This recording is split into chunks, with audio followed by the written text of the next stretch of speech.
Ladies and gentlemen, good day and welcome to the Indian Energy Exchange Q3 FY25 results conference call. As a reminder, all participant lines will be in the listen-only mode, and there will be an opportunity for you to ask questions after the presentation concludes. Should you need assistance during the conference call, please signal an operator by pressing star then 0 on your touchtone phone. Please note that this conference is being recorded. I now hand the conference over to Mr. Rohan Ghiwala. Thank you, and over to you, sir. Thank you, Sagar. Good afternoon, ladies and gentlemen. On behalf of Axis Capital, I'm pleased to welcome you all for the IEX Q3 FY25 earnings conference call. We have with us the management team of IEX, which is represented by Mr. S.N. Goyal, the Chairman and Managing Director, Mr. Rohit Bajaj, Joint Managing Director, Mr. Vineet Harlalka, Chief Financial Officer, Mr. Amit Kumar, Head of Market Operations, New Product Initiatives and Exchange Technology, and Ms. Aparna Garg, Head, Investor Relations and Corporate Communications.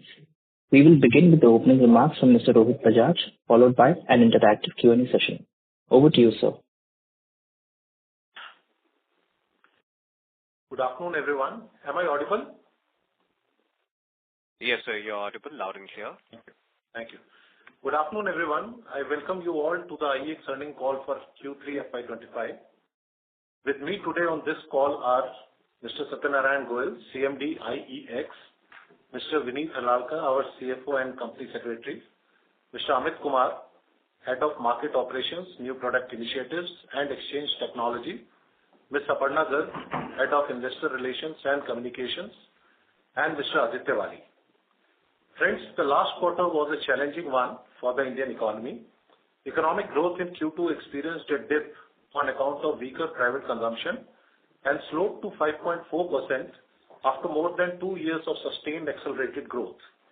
Subsequently, the RBI has also revised India's GDP growth forecast for FY25 from 7.2% to 6.6%. However, based on high-frequency indicators of economic activity, RBI expects a recovery in Q3 FY25 from the previous quarter's slowdown, driven by increased private consumption.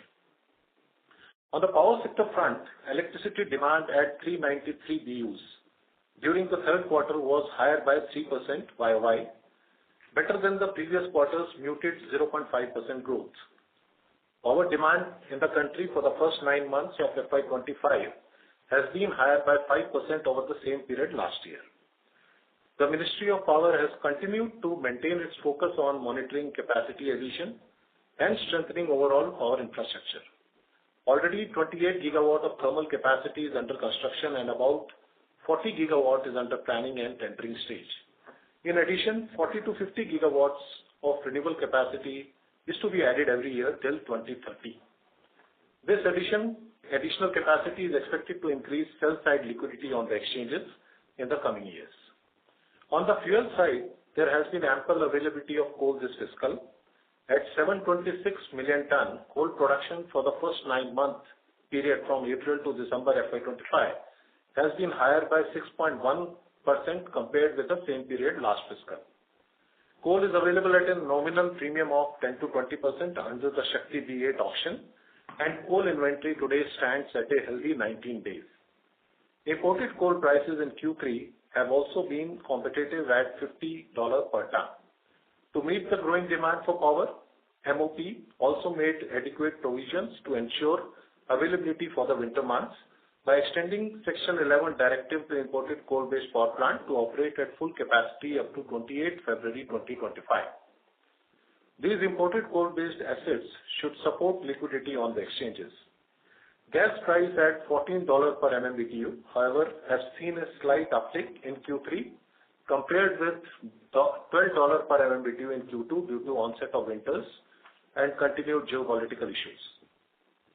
Adequate availability of fuel in this quarter led to higher liquidity on the exchange platform as sell quantum increased by 62% on YOY basis, leading to softening of the prices. For Q3 FY25, prices in the day-ahead market averaged at rupees 3.71 per unit, a decline of nearly 26% on year-on-year basis. As prices remain competitive, DISCOMs and commercial and industrial consumer continue to have an opportunity to meet their demand at a competitive prices and optimize their power procurement costs. With these trends, volume growth is expected to continue going forward.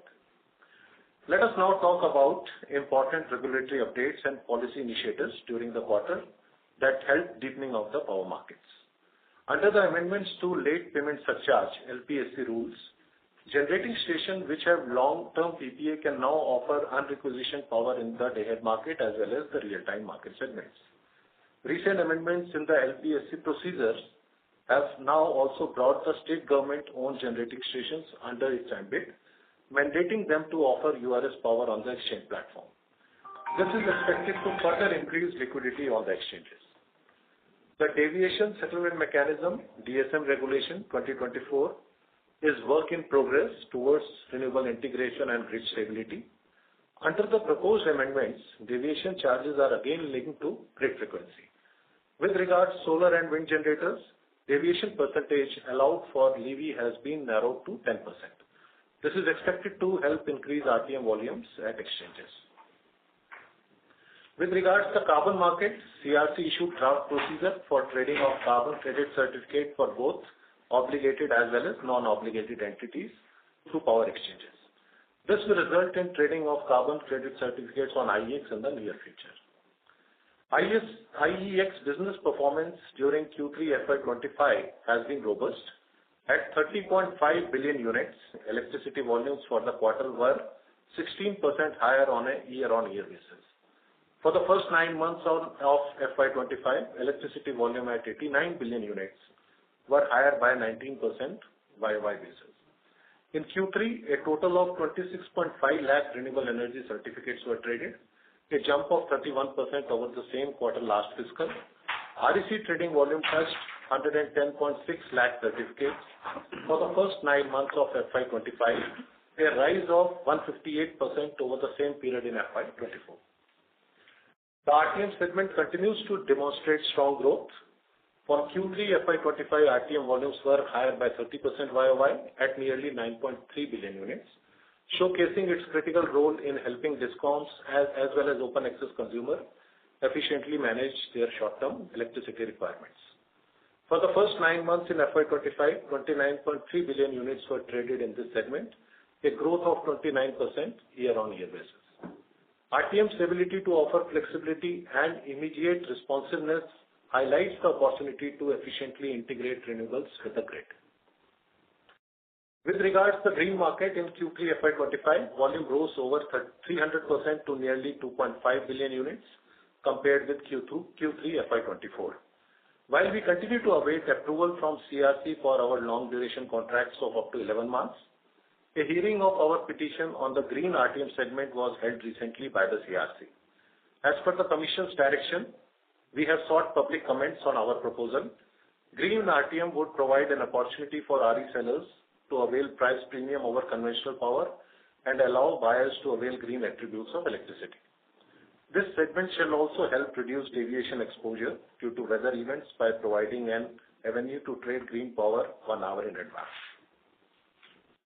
Let me now summarize the financial performance of the company in this quarter. On a consolidated basis, revenue for the company grew 13.7% on a year-on-year basis in Q3 FY25, increasing to rupees 160.5 crores from 141.2 crores in Q3 FY24. Consolidated PAT increased by 16.9%, rising to rupees 107.3 crores in quarter 3 of FY25 compared with rupees 91.8 crores in quarter 3 of FY24. For fiscal year 2025, the Board of Directors of the company announced an interim dividend of rupees 1.50, equivalent to 150% of the face value of equity shares. IGX traded volume of 162 lakh MMBTU for Q3 FY25 compared with 84 lakh MMBTU traded in Q3 last fiscal. In the first 9 months of FY25, IGX traded volumes of 398 lakh MMBTU, higher by 24% over the same period in FY24. The profit after tax for IGX for Q3 FY25 came in at rupees 8.3 crores compared with rupees 7.4 crores in Q3 FY24. For the first 9 months of FY25, IGX recorded a PAT of rupees 22 crores, higher by 18% compared with the same period last fiscal. Friends, development of new market models in the form of battery storage arbitrage, firm and dispatchable renewable energy FDRE, or virtual power purchase agreement VPPAs is slated to be the future driver of India's power market, eventually pressing a successful energy transition. In a recent SECI tender, a price of rupees 3.52 per kilowatt was discovered for a 2000 megawatt solar with 1000 megawatt or 4000 megawatt hour energy storage requiring 4-hour discharge for one cycle a day. Storage prices are already competitive to make a promising case for market development and provide enough arbitrage to make it commercially viable. Rates under the VGF scheme have also declined. Visibly, battery storage remains poised to improve liquidity during non-solar hours and help meet peak hour demand. Further, the government recently reiterated its plan for setting up India's first coal exchange in the calendar year 2025, details of which are being worked out. The draft note for the cabinet for setting up a coal exchange has already been circulated for interministerial consultations. Exchange is expected to work under the supervision of Coal Control Organization. With a CEA forecast of peak power demand of 458 gigawatt by 2032, power consumption growth will continue to drive exchange volume growth. Government's effort to facilitate the path of energy transition continually support market development. As India marches towards achieving its net zero targets, there is bound to be a growing role of power exchanges in the country's energy landscape, and IEX shall continue to be part of this journey. Thank you, and now we can move towards question and answers. Thank you very much. We will now begin the question and answer session. Anyone who wishes to ask a question may press star and 1 on their touchtone phone. If you wish to remove yourself from the question queue, you may press star and 2. Participants are requested to use handsets while asking a question. Ladies and gentlemen, we will wait for a moment while the question queue assembles.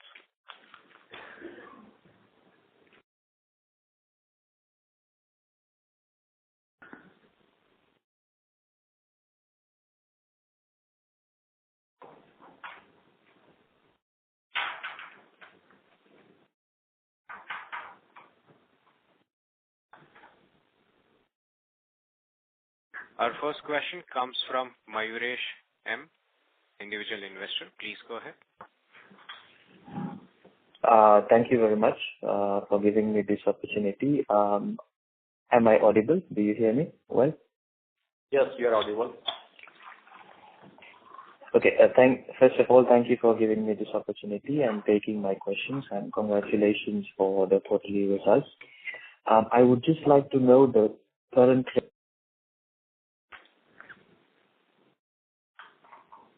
There is some disruption in the voice now. Sorry, just one moment, sir.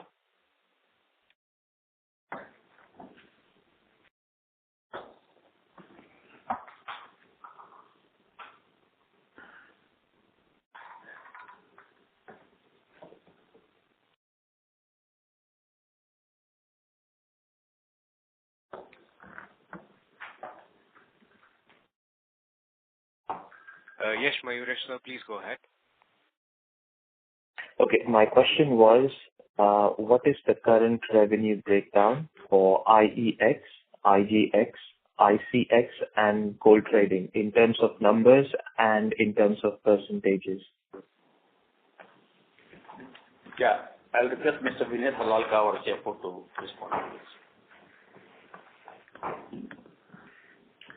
So if you look at the overall numbers for the IEX, the IEX standalone PAT was at 103 crores, which was higher by 15.5% on year-on-year basis, quarterly basis. And consolidated PAT was 107 crores, which was almost 17% higher than the previous year. The IGX standalone PAT for the quarter was 8.3 crores, and which was higher by 13% in corresponding period for the previous year, quarter for the previous year. And ICX during this quarter made a profit of 20 lakh against the loss of 1 crore during the quarter 3 of financial year 24. And how about coal trading? Coal trading, nothing has started. Coal exchange is still on the paper, and only after the approval by the government they will decide who will do, when it will start. I think nothing, no clarity on that. Okay. All right. Understood. And what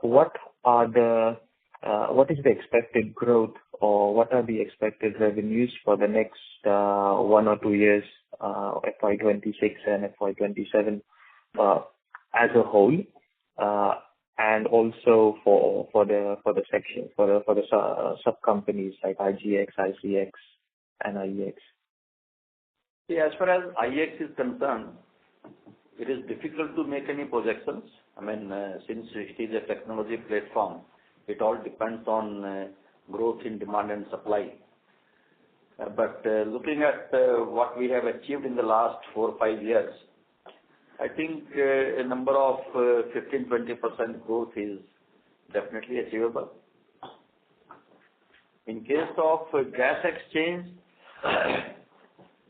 at present it's a challenging business environment because gas prices are very high. These are in the range of $14-15, and at these rates, gas affordability is not there in India.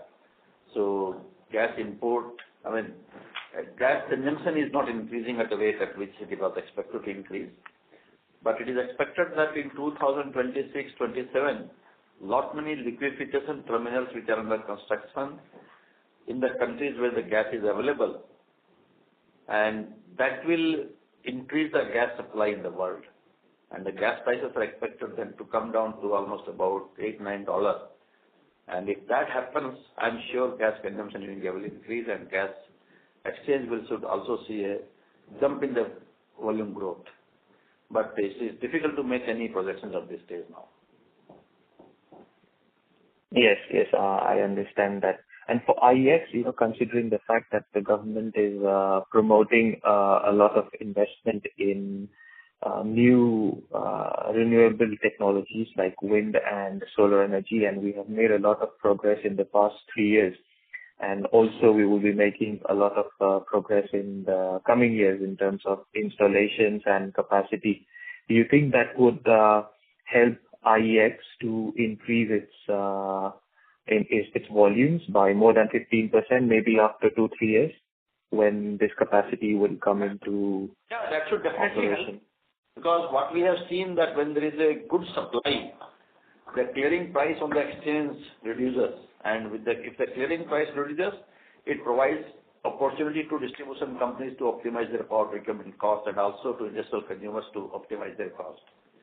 So definitely the volume will increase further. But again, it's difficult to make projections for the future growth. Understand. So the profitability, I would say, is inversely proportional to the cost. So, or you can say the volumes are inversely proportional to the cost. If the cost of electricity or gas it reduces, the volumes will increase as the companies will try to buy them from exchanges rather than their normal contracts which they have signed for higher cost, right? Yes, you're right. Okay. But if the demand also increases with the supply, then maybe this might not be the thing that we are expecting, the cost to reduce. It may not happen.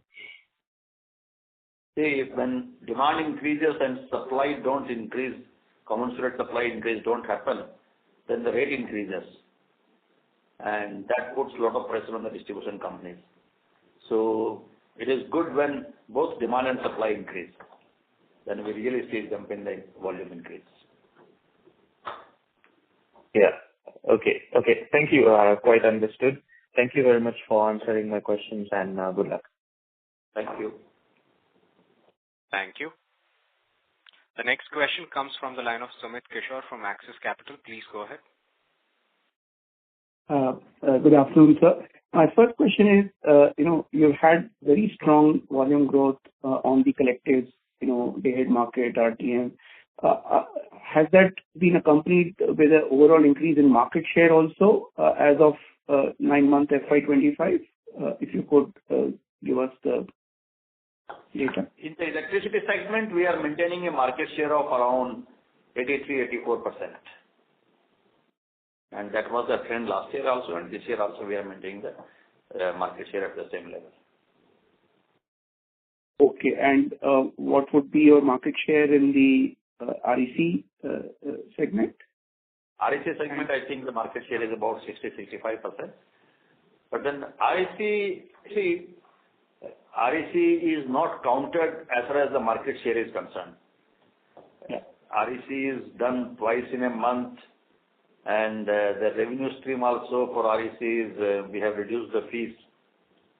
So we quote now these days, electricity market is basically the main market as far as the market share is concerned.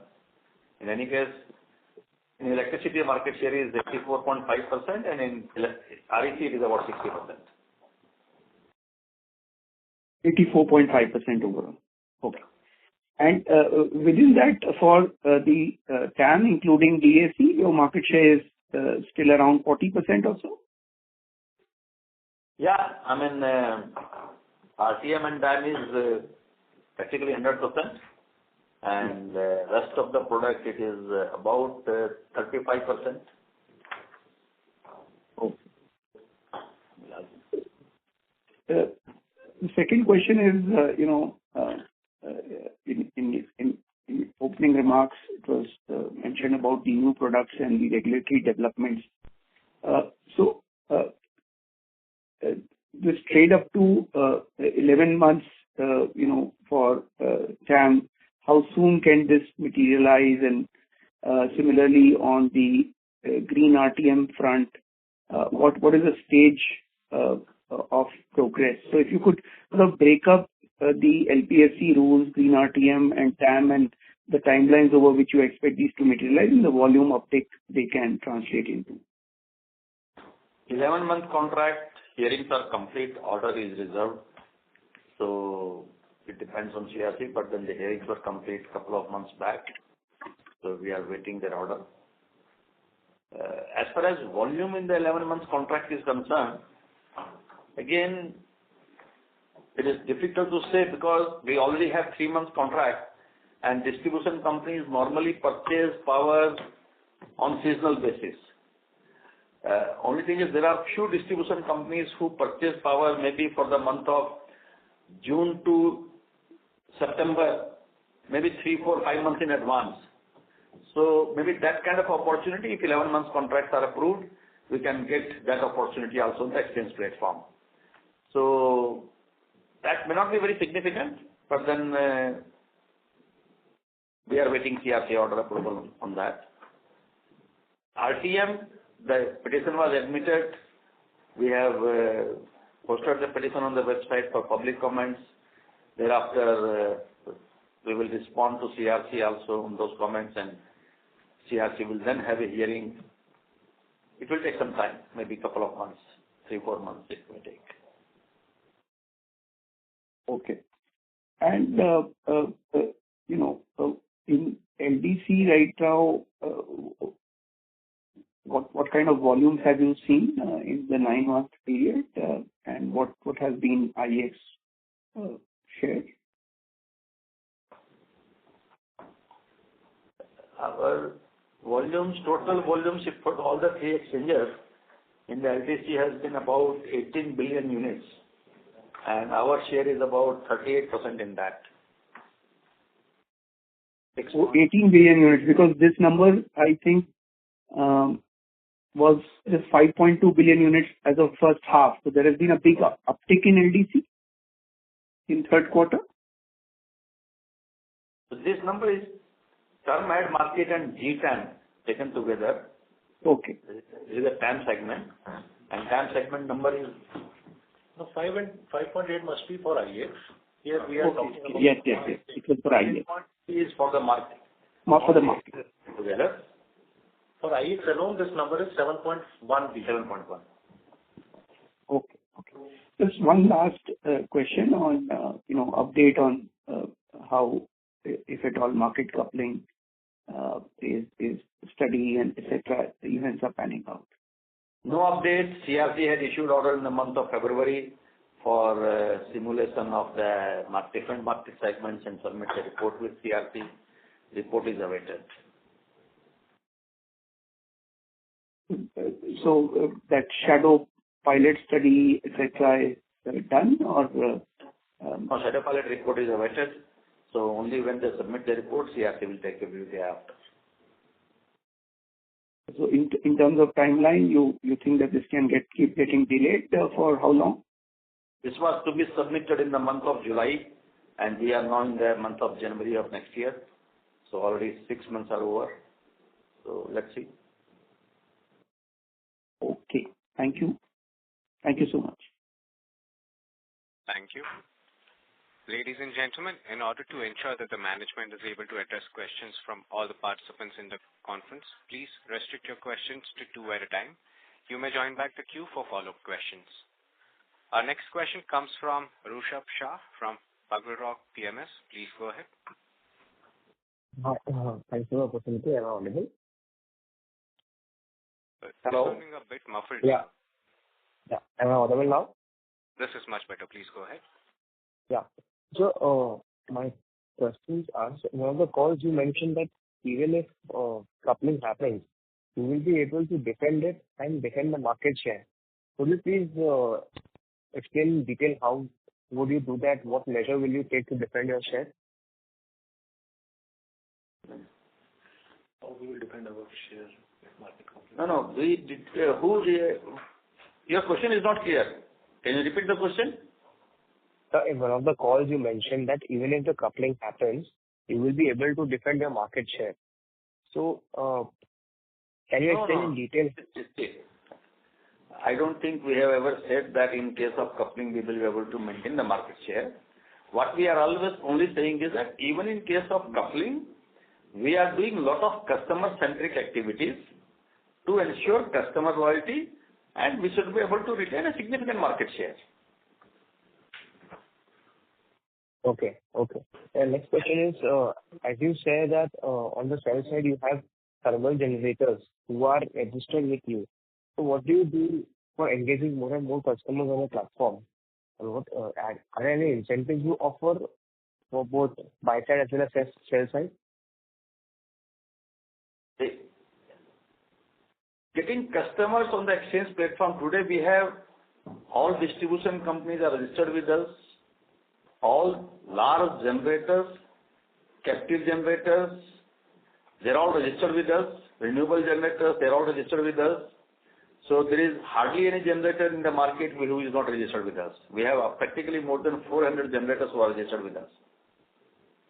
So all major sector participants are already registered. Okay, so practically between 90-95% of all of them are registered IEX. Yes. Not only registered, they are participating in the market also. Yeah, right. And so my last question is the REC market in India, which is a compliance market. So which type of companies have to take these certificates for compliance? And is it important for them to purchase these certificates? See, one is that distribution companies have to meet their RPO obligations, which is specified by Government of India and the state regulators. So there are many states who do not have renewable power with them, so they purchase RECs to meet their RPO obligation. Then there are industrial consumers who have captive generation capacity, so they have to also meet the RPO obligation. So they also purchase certificates. There are many steel plants, cement industries, aluminum industries who have large captive generation capacities with them. So they also purchase RECs. Then there are many open access consumers who buy power from the market. So they also have to meet the RPO obligation and they also purchase the certificates. Okay. So my last question is, what is your vision for IEX in the next 5 years? And what are the top 3 priorities for the next 4 to 5 years? Can you repeat the question, please? So what is your vision for IEX in the next 4 to 5 years? And your top 3 priorities for the next 4 to 5 years? My vision is to provide a robust, reliable technology platform so that all market participants can do trading through this. And the numbers will depend on the demand and supply growth in the country. Because demand growth is not dependent, that is not something which we can create. It is a function of demand and supply. And we will not like to give any projections on the numbers. No, sir. I don't want the projections. Nothing on the projections. Just your vision and the priorities. Vision I told, a growth of 20% is something which we are targeting. Okay. Thank you so much, sir. Thank you. Thank you. The next question comes from Yashodhan Nerurkar from Ionic Wealth. Please go ahead. Yeah, hi. Thank you for the opportunity. So one question that I had was in terms of the contract for differences. So most of the PPAs which are coming in the renewable space, right now there's some delay from the...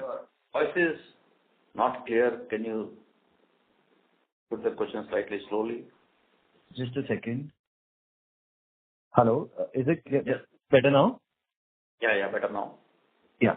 So what I was saying is, I was asking in terms of your volume. So something like a contract for differences, would that make a big difference in terms of increasing the volumes? At least in the renewable space where we are seeing, most of the PPAs, there's a delay in signing by the discoms because the prices are continuously dropping. So would CFD be the ideal solution for you to boost the volume? We are working on this with the government and the renewable generators, but so far they are not willing to set up the capacity without the PPA. Because one of the problems they are facing is that the banks are not willing to lend without the PPA. But definitely there are alternate mode of transactions which are being worked out like virtual PPAs. Some of the MNCs are working on that also, and government is also thinking about that. So that will definitely bring more liquidity in the market and should give a boost to the volume. So at least there's some thought given to it in terms of increasing the liquidity, at least in the renewable space, to increase the adoption of it. So that's the whole thought process behind it. Okay. And secondly, I just wanted to understand, so most of the solar parks that we are seeing currently, it is suggested that it should come along with a battery park, like a storage battery. So does that reduce the variability of the energy demand? Because I think there's this concept of net metering where post in the sunset as the demand suddenly, that's the most of the power is traded in the short term like power market. So with battery storage coming into picture on a larger scale, would that variability be reduced? And does that reduce volumes in the exchanges? See, wherever battery is coming, that battery, most of the generators are setting up additional capacity for charging the battery and supplying that additional power in the remaining hours. So battery will ensure availability of larger power during the non-solar hours also. And that is good for the market. Okay, so that extra power which is getting generated dispatched through the battery, even that could be a part of the short-term power market, like through the exchanges. You are right. Okay, perfect. That's it from my side. Thank you. Thank you. Thank you. The next question comes from Bharani from Avendus Spark. Please go ahead. Yeah, good afternoon. Am I audible? Yes, please. Yeah. Okay. So my first question is on sustainability of this growth we have seen in this 9-month period for FY25. We have of course seen 16-17% electricity volume growth when the market has grown at 5%. And my first question is, what proportion of this incremental growth or extra growth over and above the country's growth is due to this price drop? See, the demand growth in the country has been in the first 9 months 5%, that's precisely 4.8%, and our electricity volume growth has been 19%. And though there is no direct correlation between the demand growth and our electricity growth, but based on the last 10 years data, we find there is a correlation of about 2.5 to 3 times. So 5% growth in demand should give a volume growth of 15% on the exchange platform. But this year volume growth was better because supply side there was a lot of improvement, and coal prices were low. Imported coal prices were also low, and Government of India also took many initiatives to ensure availability of power. So as a result of all these things, our clearing price also reduced. and that resulted in extra volume on the exchange platform. Okay, understood. So, any idea of the growth, if it were not for the price drop, it would have been only 6 months, anything like that? Meaning, it is very difficult to drop contributed. Okay, understood. Yeah. Difficult to segregate that way. So, yeah, the corollary question to that is do you expect this growth to sustain in FY26 because prices have dropped to 3.5 and then we may not see growth over and above the base power demand growth of 5-6% in 2026? Or if it is going to be again 15%, why would that be again on a base of this year? If Indian economy has to grow at a rate of 7-8%, then power demand in the country has to definitely grow at a rate of 6-7%. And if that happens, we are quite confident that we will be able to achieve a growth of 15-20%. Sure, sir. And how much was the open access customer as a proportion in this first 9 months? It should have increased compared to last year. Right? Yeah, open access percentage was about 13%, and distribution company purchase was about 87%. Okay, and last year it must have been very less, right? Pardon? Last year it must have been very less. Yes. This last year prices were higher, so the number was lower. So my last question is to just complete the loop on the market coupling discussion. Now, you had of course mentioned that we are awaiting the shadow pilot study, but exactly where is the process in right now? Is the software ready? Have the testing or the simulation started? Have the exchanges started giving the data for the simulation? We have been giving the data from the last 1 year. Grid India is doing the simulation. So we do not know when the report will be submitted. I think Grid India, once the software is developed, they will have to test the software also. Only after that they will do the simulation and then submit the report to CRC. Sure. Okay, sir. All the best and thank you. Thank you. Thank you. Thank you. The next question comes from Devesh Agarwal from IIFL Securities. Please go ahead. Good afternoon, sir, and congratulations on good set of numbers. So, my first question is basically if we see the volume growth in the quarter, and I'm talking about sequential growth, we see that the DAM segment has seen a 17% growth on a QOQ basis, while RTM has seen a 13% decline. Now, is there any particular reason why we have seen a decline in the RTM, because that has been structurally growing quarter after quarter, and this quarter we are seeing this anomaly?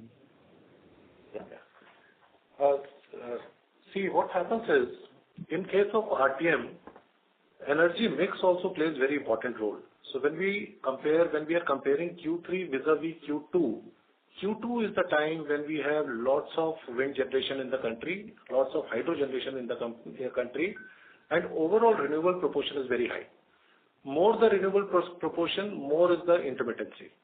So these months, normally you will find Q2, particularly starting from May going up to September, October, these are the times when generally there is a historical data also available where you can see that real-time market numbers are much, much better during these months. They are very high.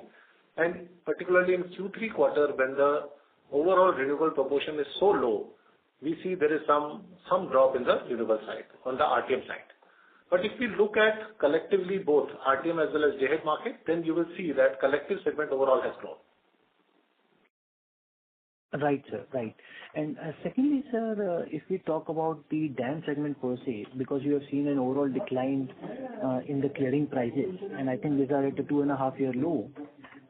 Is there a way to quantify what would be the replacement demand that you have seen in this quarter? Replacement demand is difficult to quantify that. But we have seen active participation of distribution companies. And what happens when the prices are low, distribution companies don't get into bilateral contract. And that demand comes to the market. So I think we have not quantified that, and it's also difficult to do that. If we compare what was the bilateral transactions last year and what is the bilateral transactions this year, what is the difference in that, maybe something we can work out from that way. But otherwise, what we find is definitely that purchase by distribution companies has increased. It has increased because of the demand growth and also because the prices were low. Right, sir. And sir, one final one. All the new opportunities that you mentioned, be it your energy storage solution or firm dispatch RE or even the virtual PPAs, have any of this started to contribute on the exchange volumes? Or is there any expectation as to how much can come through these different opportunities in FY26? Virtual PPAs, what we understand that there are 2 MNCs with whom there are virtual PPAs. So maybe that capacity, what is the capacity? Maybe you can respond to this question. Yeah. So as per our estimate, we are getting close to 300, 400 megawatt already on our platform, which is actually coming from VPPA thing.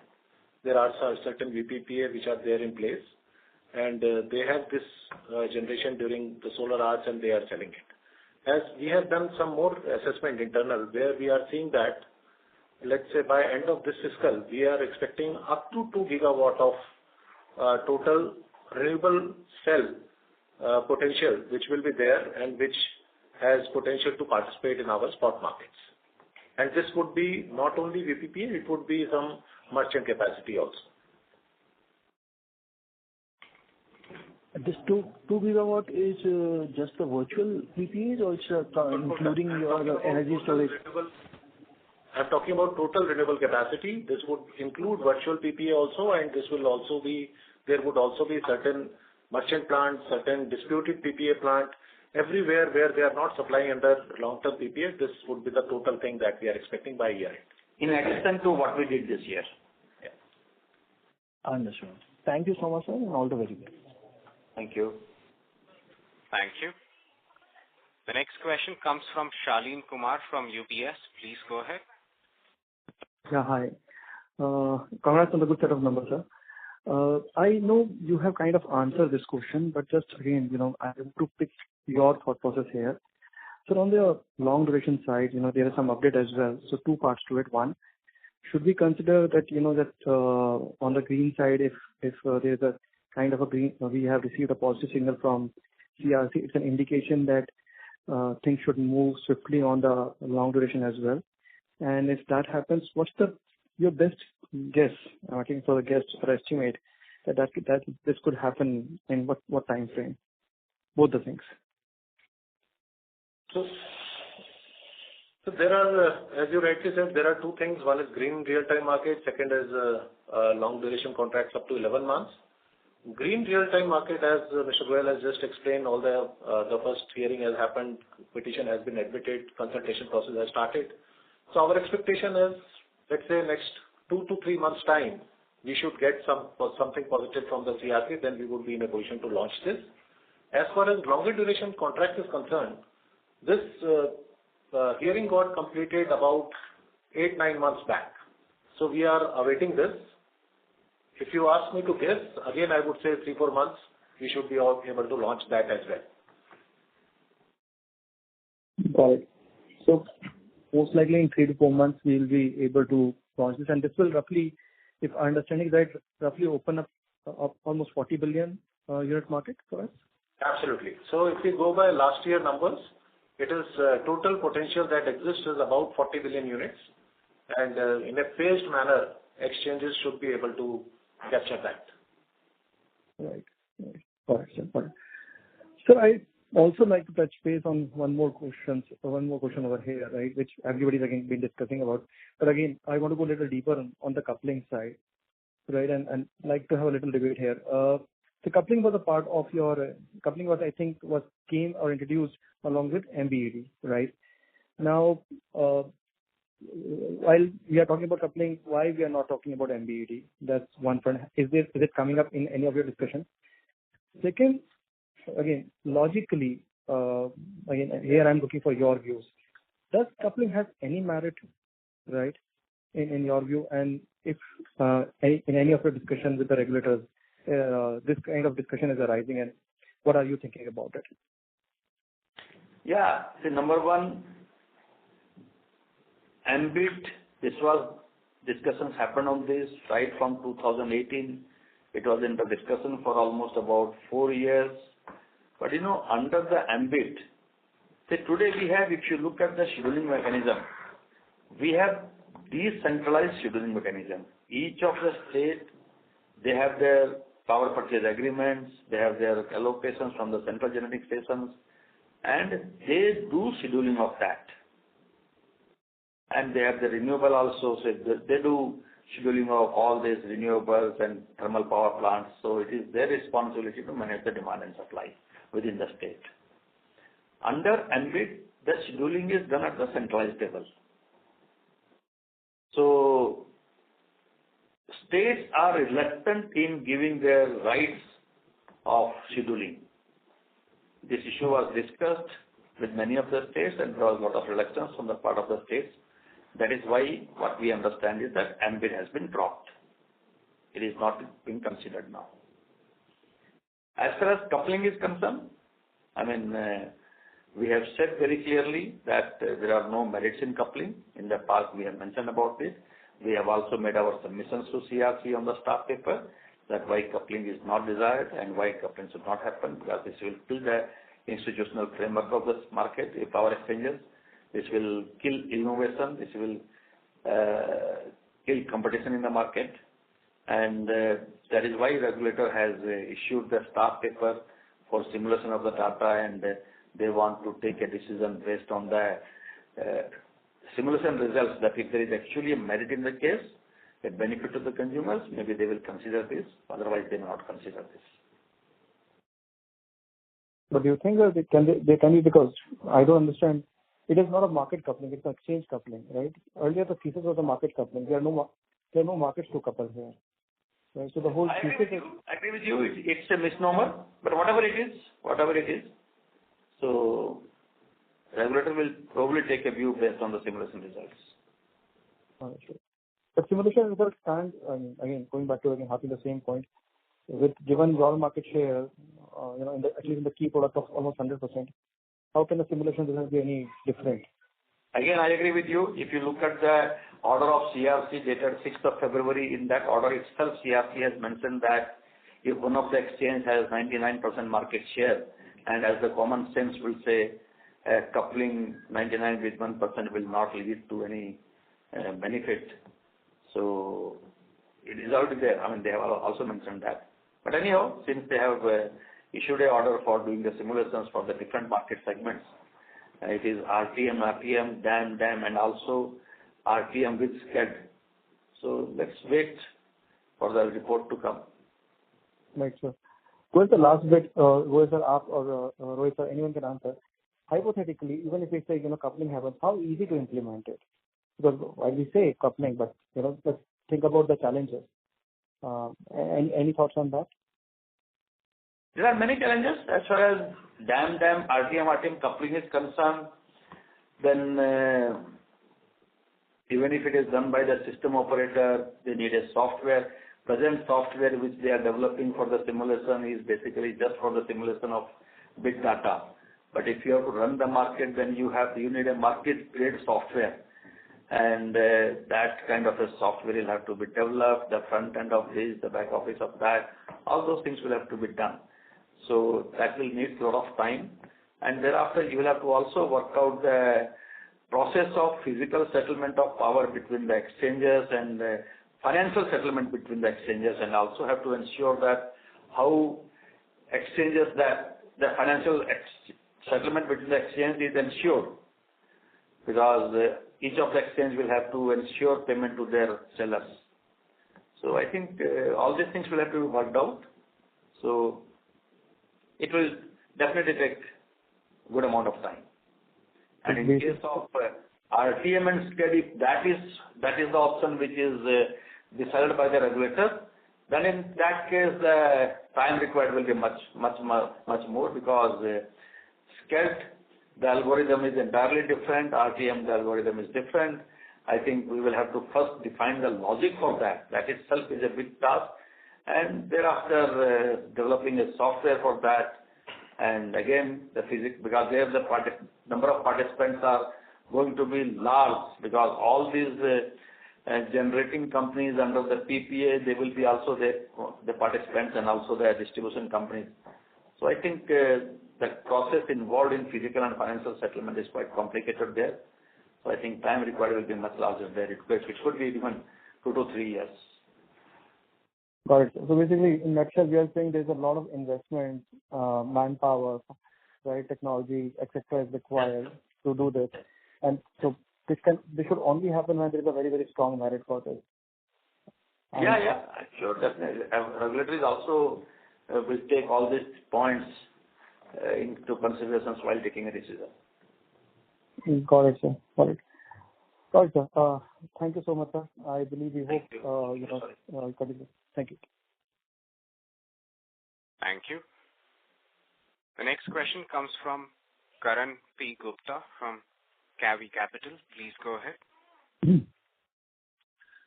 Yeah, thank you for the opportunity.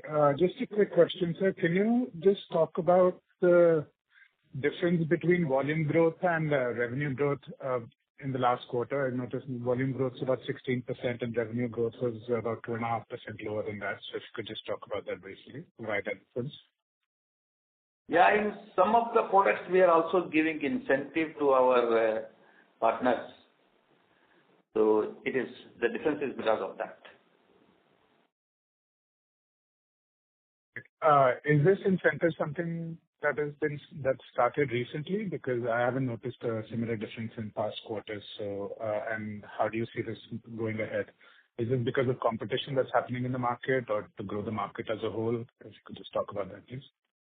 Yeah. In the term market and REC market segments, because of the competition between the exchanges, if they are giving incentives, we have to also match that. Otherwise, we will lose market share. Okay, that's all I have. Thank you. Yeah, thank you. Thank you. The next question comes from Manthan D. Patel from Patel Investments. Please go ahead. Hello. Yeah, hello. Am I audible?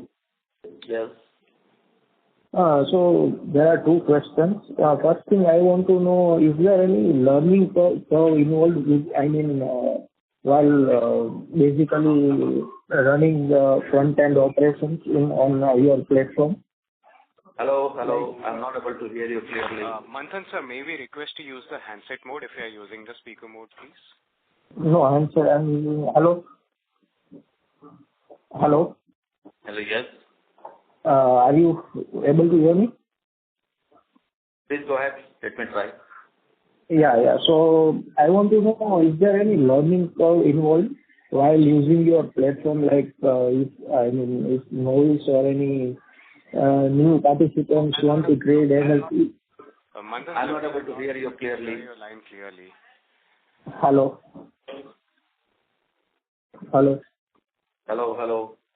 Yeah, can you hear me now? Sir, your voice is still sounding muffled. Now? Hello. Yes. It's better now. Yes. Okay.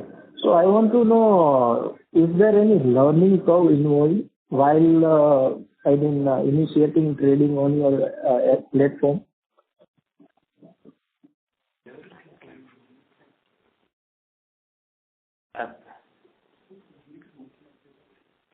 Your question is not clear to me. Suppose any new participant wants to trade energy on IEX, then is there any, Yes. Okay. I got it now. Yeah. Got it now. Whenever any new participant, he becomes a member or client, we definitely do the handholding, and our market operation team person explains him how he can do the submit the bids and what kind of data is available for his decision making. And also, there is a IEX Academy where you can get all kind of details about the electricity market, power market, and you can understand the different rules, regulations under which the power market is operating.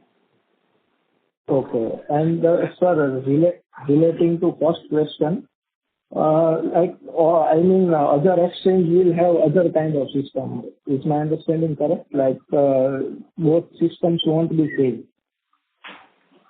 So if a particular user is comfortable with IEX, is there any incentive to switch and learn the new platform?